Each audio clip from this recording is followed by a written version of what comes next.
The story behind manufactured home parks goes back to about the time the automobile first became popular. Join me for a look at how manufactured housing developed and where we are in Florida today.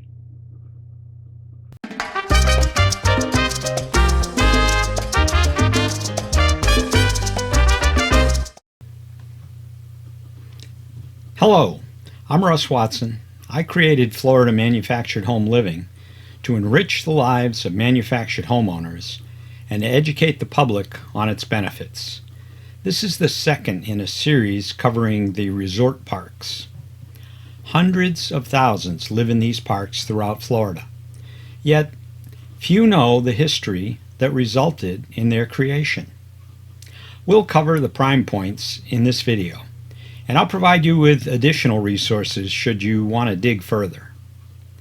If manufactured housing interests you, please click the subscribe button below, and I will notify you when I post additional videos in this series. I offer more resources on my websites and Facebook page. I posted the links to these below too. So let's dig in. In my opinion, the first large-scale production mobile home was the Conestoga wagon. It was constructed from wood and the wheels were iron-rimmed for greater durability. It was about 18 feet long, 11 feet high, and 4 feet in width. It was the first mobile home used on a large scale. Everything you needed for the trip had to fit in that wagon. One could also make the argument these were the first RVs. Prior to the widespread ownership of the automobile, most folks coming to the state did so by rail or boat. Towns and cities grew up along the coast and later along the railways. The advent of automobile ownership brought many lesser affluent folks to visit, and the tin can tourists were born. These folks traveled down from all over the country, toured far and wide. Towns often set up campground areas for these folks, hoping to attract a little business. Private landowners got in on the act, and campgrounds popped up around the state. With the advent of World War II, housing was needed at defense plants and newly built military training bases. The materials and labor for site-built housing was often not available in these places. The government bought up the entire stock of travel trailers from all around the country, and they commissioned the industry to build units suitable for temporary or semi-permanent housing for workers and their families in these places. This marked the first mobile homes. After the war, these units could be found in trailer camps. They made a great winter retreat for the folks from up north. Here are the Wilsons from Boston, Mass, down for the season. Following the war, the industry divided into two different groups. One made travel trailers, smaller units made to be towed behind your car and go hither and yon, much like modern-day campers. The other focused on mobile homes. Many parks that were once exclusively for camping offered longer-term arrangements, morphing into mobile home parks. Skirting, decks, utility hookups, and other attachments made these homes more permanent and less mobile. Some were part-time, and for others, this is what they called home. By the mid-1960s, parks built to accommodate single-wide mobile homes were becoming common throughout the state. Changes in transportation laws allowed wider units, 12-foot being the most common, but they were built as big as 20 feet wide. Density in these parks was the absolute maximum local regulations allowed. Here we see three side-by-side in what is called Hitch 2, referring to the fact that they were put in place with the hitch facing the road. The mobile home park offered inexpensive living with like-minded neighbors, very close neighbors. It was not uncommon to move your mobile home from one park to another or onto a piece of land. Just hitch it up and away you go. Trailer estates started selling lots in 1955. At the time, it was a unique concept that today we would call a mobile home subdivision. You bought the lot upon which you placed your mobile home or trailer and you also bought into a planned development community. Located in Bradenton, Florida, it now has its own zip code, fire department, and numerous facilities. Many consider it the first true mobile home resort in Florida.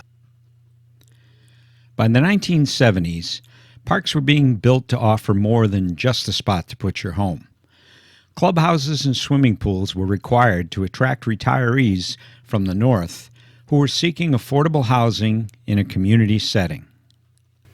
In 1974, Congress passed the Manufactured Housing Construction and Safety Standards Act. It gave the Department of Housing and Urban Development, commonly referred to as HUD, until mid-June of 1976 to create the standards and regulations by which it would regulate the design and construction of all manufactured homes in the United States. It also required the creation of a program to oversee complaints. HUD established construction and safety standards for mobile homes because the mobile homes were becoming widely used as permanent housing. Thereafter, homes approved by HUD were no longer called mobile homes.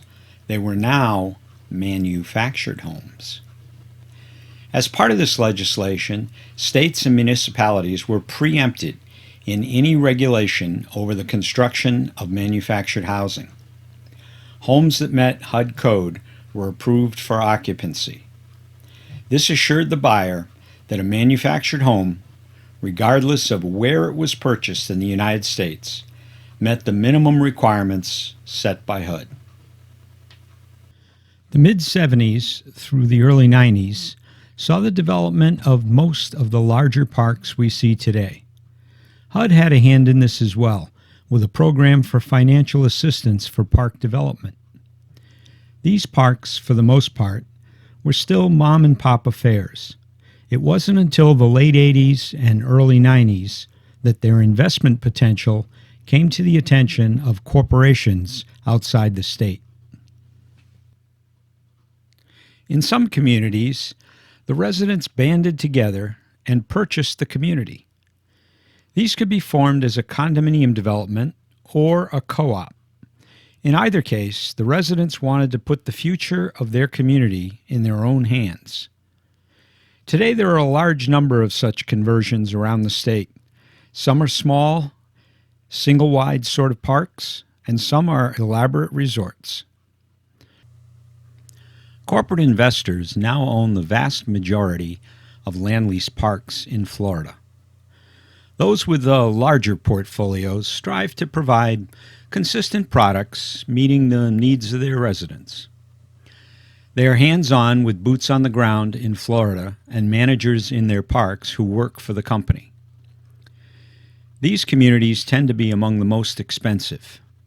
Their occupancy rates, typically above 95%, are a testament to the fact that many find their product meets or exceeds their needs. There is less consistency between those managing smaller portfolios. Often the park is run by a management company, and establishing contact directly with the owner is very difficult. The quality can vary from excellent to poor, with costs not necessarily in line with quality. The most recent development is invisible investment groups with purely profit motives. These parks seem likely to eclipse the large corporate-owned communities in terms of monthly costs.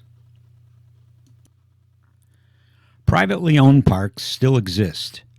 Often they are run by the second or third generation in the family of the original owner. There are bargains to be found here, but the possibility of the park being bought up by an investment group still exists. Resident-owned communities are not immune from being purchased either. With very few parks remaining on the market, investors have turned to purchasing communities back from the residents. All it takes is enough money to convince a majority in the community to sell. I hope you've enjoyed this video on the history of manufactured home parks in Florida. I've placed links to several other YouTube videos on this topic in the description below. Please hit the subscribe button to be notified when new videos are uploaded to the channel. If you found this video interesting, please hit the like button below. It'll really help. Questions or suggestions can be entered in the comments.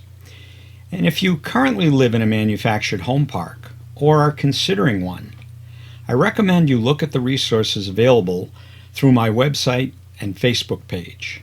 The links are posted in the description below. Thanks for watching, and see you soon.